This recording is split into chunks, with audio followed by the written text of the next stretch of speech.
ایک پیغمبر کا واقعہ ہے کہ وہ ایک جگہ سے گزر رہے تھے تو ایک پتھر کے قریب سے گزرے اور دیکھا کہ پتھر سے پانی نکل رہا ہے، یعنی چشمہ بہ رہا ہے۔ تو ان پیغمبر نے اللہ رب العالمین سے اس کے بارے میں پوچھا۔ اللہ نے پتھر کو قوت گویائی عطا فرما دی، بولنے کی صلاحیت عطا فرما دی۔ تو پتھر کہنے لگا کہ میں نے جب سے یہ سنا ہے کہ اللہ کے پاس ایک ایسی آگ ہے، ایسی زبردست آگ یعنی جہنم ہے، اور اس کا ایندھن انسان اور پتھر ہوں گے، میں جب سے اللہ کے خوف سے رو رہا ہوں۔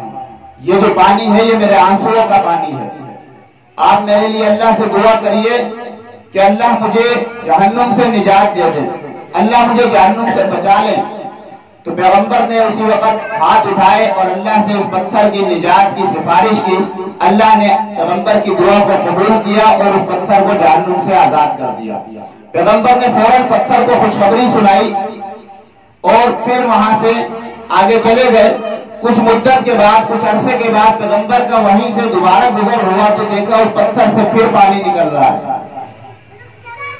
تو ان پیغمبر نے اس پتھر سے پوچھا کہ بھائی کیا میں نے تجھے تیری نجات کی خوشخبری نہیں دے دی تھی؟ تو پھر یہ پانی کیوں نکل رہا ہے، یعنی تو پھر کیوں رو رہا ہے؟ تو پتھر کہنے لگا کہ اللہ کے پیغمبر، بات یہ ہے کہ اس وقت جو میرے وہ آنسو تھے وہ اللہ کے خوف اور ڈر کی وجہ سے تھے، اور اب جو میرے یہ آنسو ہیں یہ خوشی کے آنسو ہیں۔ تو آنسو بھی خوشی کے بھی ہوتے ہیں، غم کے بھی ہوتے ہیں، جیسا کہ ابھی یہ مہینہ جمادی الثانی کا چل رہا ہے۔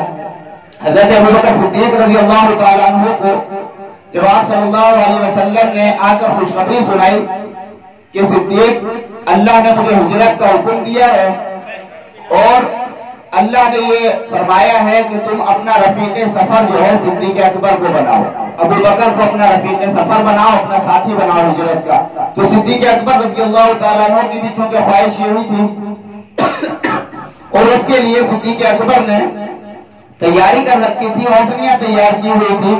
تو صدیق اکبر کی آنکھوں میں خوشی کے آنسو آ گئے۔ تو حضرت عائشہ صدیقہ رضی اللہ تعالیٰ عنہ فرماتی ہیں کہ مجھے اس وقت پتا چلا کہ خوشی کے بھی آنسو ہوتے ہیں۔